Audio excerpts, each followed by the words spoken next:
gods, it's been ages! Oh, longer, sister. A joyous reunion indeed. Well, of course it is. Moon and I are like twin sisters. Save in appearance and aptitude.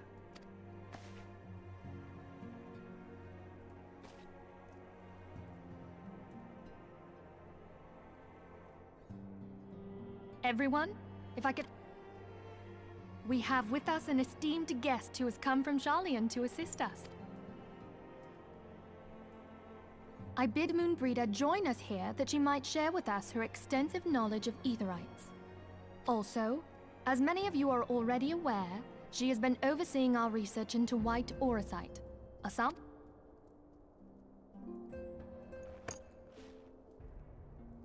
Well, I had to come, didn't I? You'd have to be bloody daft to turn your nose up at a chance like this. Where better to conduct my final tests than a land so steeped in ether you can taste it? 'Tis plain the passage of the years hath done little to dampen thy youthful spirits. And nothing at all to reform thy youthful manner.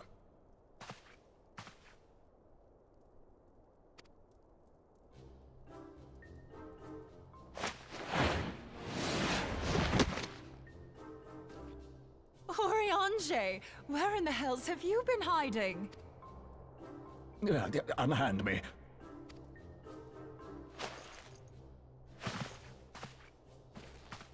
I come all this way, and that... I much preferred when you were pleading with me to drop everything and hurry to your side. What was it you said? None save thee can satisfy this need. Go on.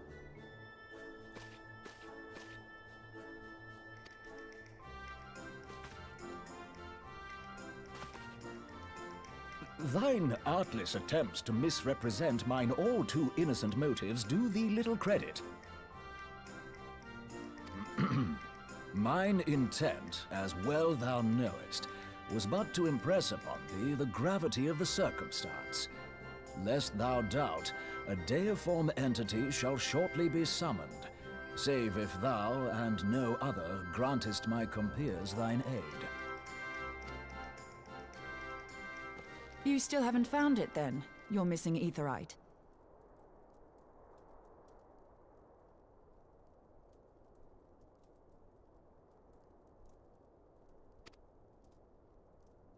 We have not. No.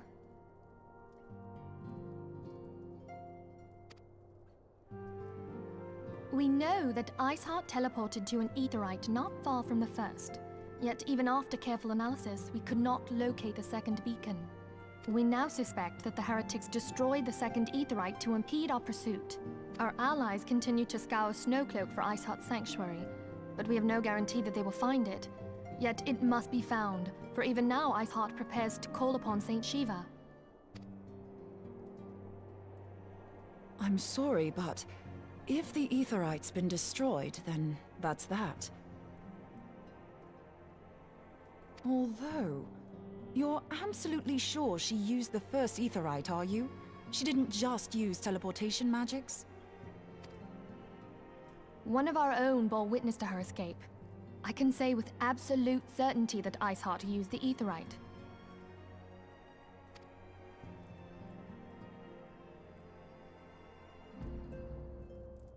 In that case, there might be a way, so long as the ethereal current is still flowing.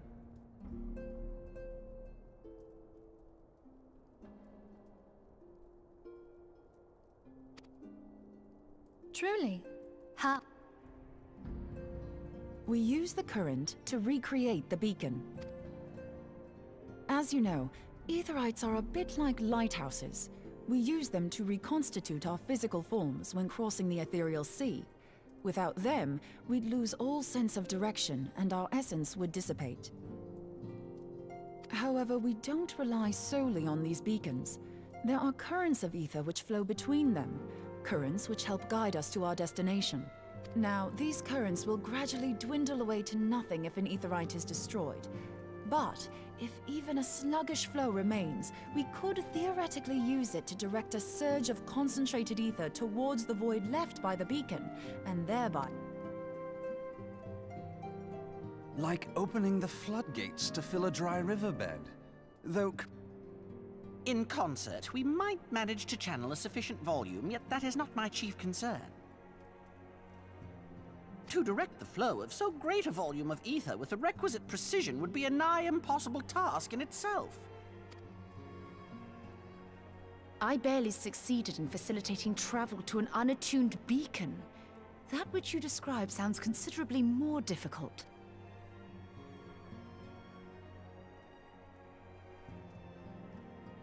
And dangerous.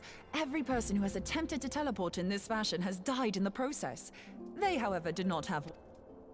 I can use it to channel all the ether you can give me into the aetherite.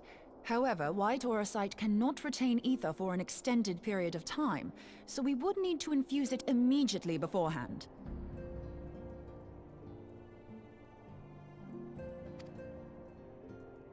Just so you know, I'd confidently give this plan better than even... Though it risked the lives of our best and brightest, we have not the time to seek other options. If the ethereal current still flows, we shall carry out Moonbreeder's plan. That's the spirit. Let's roll the dice.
You should never have come here, warrior of light. I labor only to forge a lasting peace. A peace you would deny us out of ignorance and blind faith. No matter. If it is our fate to be at odds, then it is mine to strike you down. We whom gods and men have forsaken shall be the instruments of our own deliverance. Partake of my flesh. Fill this vessel with your light. Walk amongst your brothers and sisters once more. Oh, Saint Shiva, still the hatred within our hearts and bless us with eternal grace.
fool.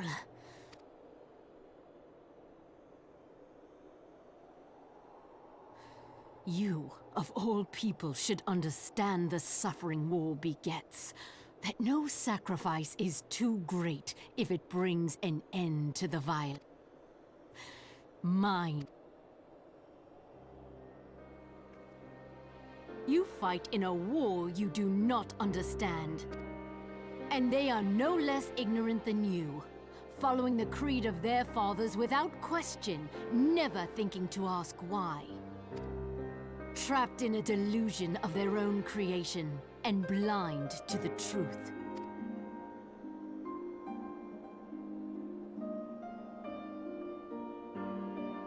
Warrior of Light, redemption is not beyond us. We who walk before may lead those who walk after. Seek the Keeper of the Lake. See with eyes unclouded. Do not squander Mother's gift.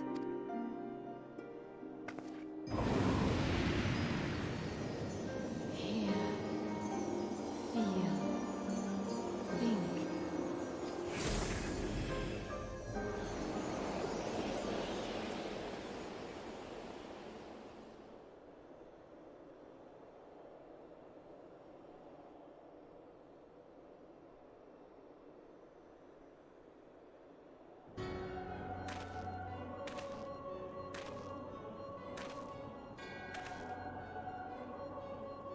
And so the vessel withdraws, a predictable outcome.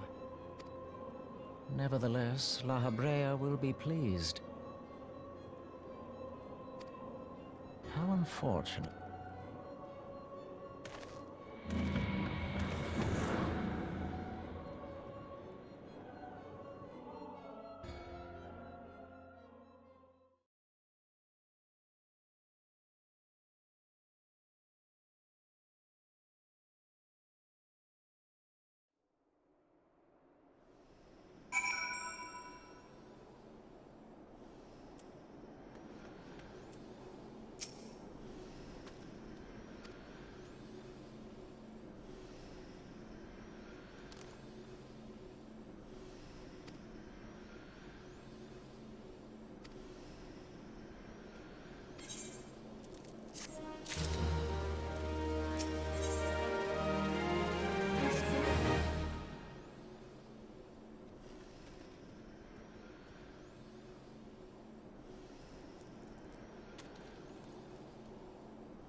On behalf of the Holy See of Ishgard, allow me to express my deepest thanks. Never before have we been required to contend with a primal. Indeed, there were fears in some quarters that our knights might not be equal to the task.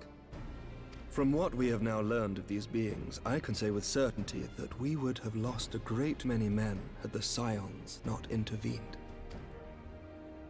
Then the argument for preemptive action should be self-evident. Perchance now you will reconsider my proposal that Ishgard move against Nautalon. Ere we first met, a similar proposal was tabled, but the Holy See decreed that we were to observe, and that military action should be taken only in self-defense. All things considered, it was not an unreasonable decision. Since the calamity, 2 vigils have fallen to the Horde, while Garuda has never shown any inclination to storm the gates of judgment.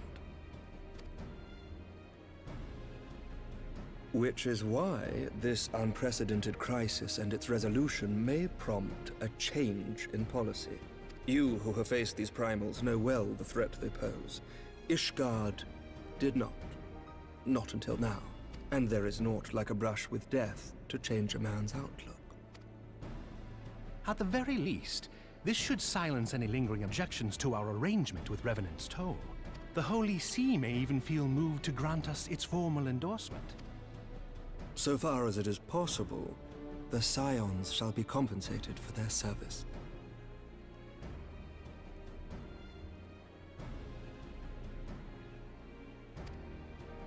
We should be grateful for any aid you can provide. As a gesture of good faith, I shall withdraw my previous request. That will not be We too have a vested... I see. Sir Emmerich, if I may, do you truly believe that Midgard-Zoma could return? The heavens are a window unto truth, but those who interpret their movements are not infallible.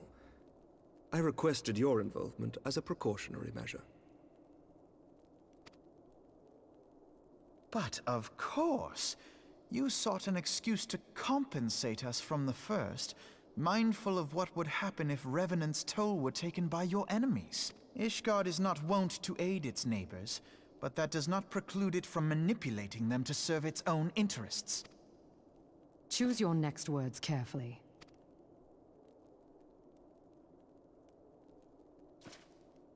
Do you know what sort of man becomes Lord Commander of the Temple Knights? One who comes from good stock. I did not. Yet here I am now. Why do you suppose that is? Because I swiftly learned to tell the difference between words, deeds, and beliefs.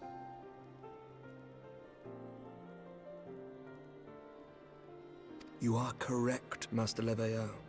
Ishgard desires to see Revenant's Toll flourish, as it would present a troublesome obstacle to our enemies from the south. We are so glad to be of use to you. As we are to you. Ours is a mutually beneficial arrangement, lest we forget, one born of necessity. The dragons grow more restless by the day, and the heretics harry us nigh without cease. We have contended with such troubles for centuries, but there are limits to even our endurance. Yet as a pauper is loath to part with his meager possessions, the leaders of Ishgard are not wont to render up their trust to outsiders.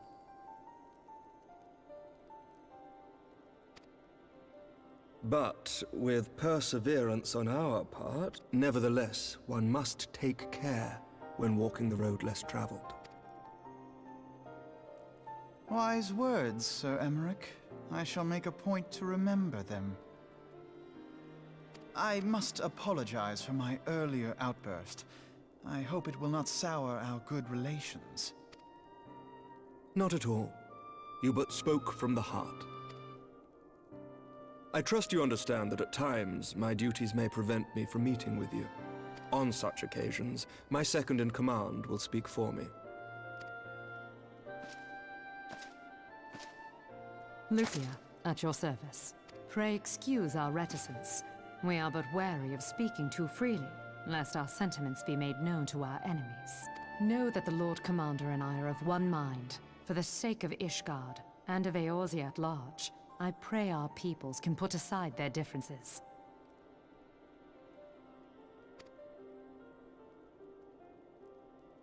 Those who dwell in the past risk losing sight of their future. Should aught befall one of our shipments, pray inform Lucia immediately. You may also relay to her any words you might have for me alone. Not being of Ishgardian birth, she owes no allegiance to any noble house, making her as near to incorruptible as one can find in my homeland. Suffice it to say, I trust her completely, and so may you. Which reminds me, Lord Orchefort, if you would be so kind? Certainly.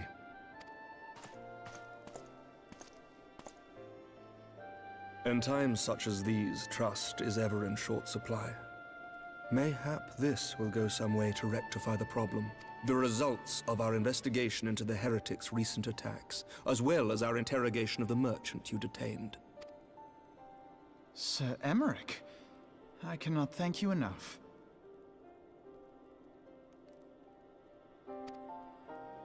Think nothing of it.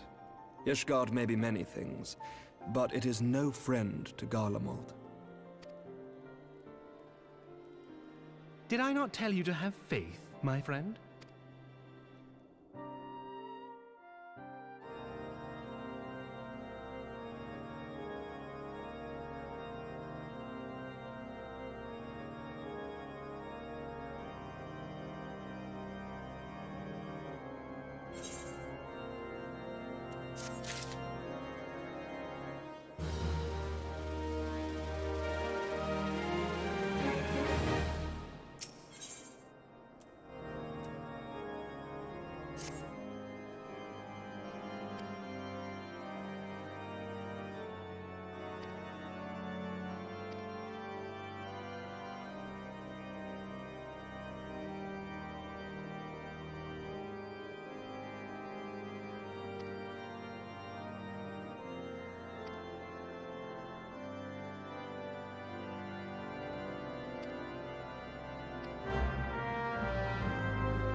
Words cannot well express how glad I am to see you return to us hale and whole. Needless to say, I am most eager to hear your account of that which occurred in Kurthis, assuming you're ready to speak of it.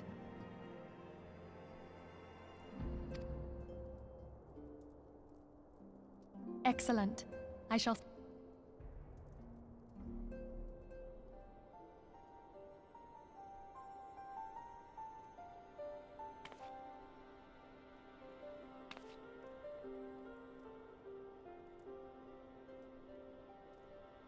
Iceheart used her own body as a vessel for a primal soul?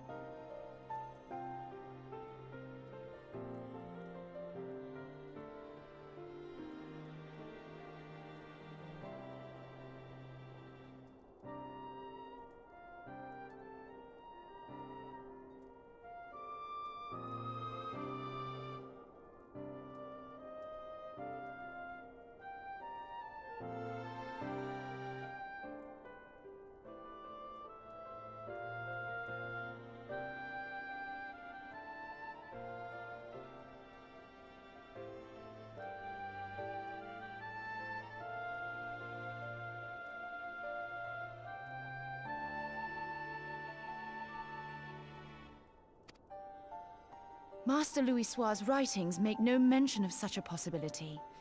Can we be certain this entity was a primal?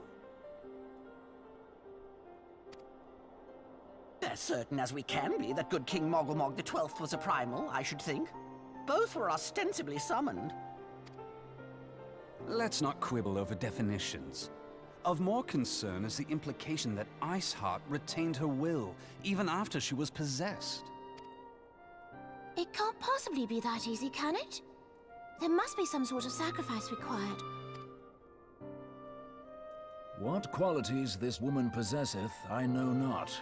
But full sure am I that she was groomed for this role. Few are privy to the secrets of summoning, and but a single party standeth to profit from their dissemination.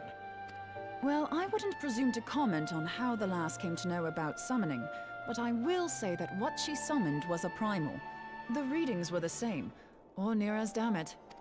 Strange as it all sounds. Then mayhap it is time...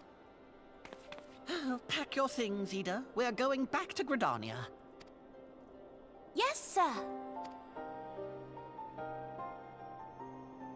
About Iceheart's final words to you.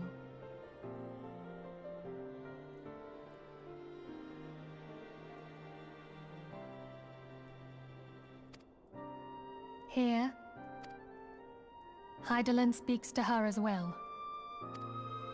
If Iceheart is blessed with the power of the Echo, she will doubtless have used it to further her goals.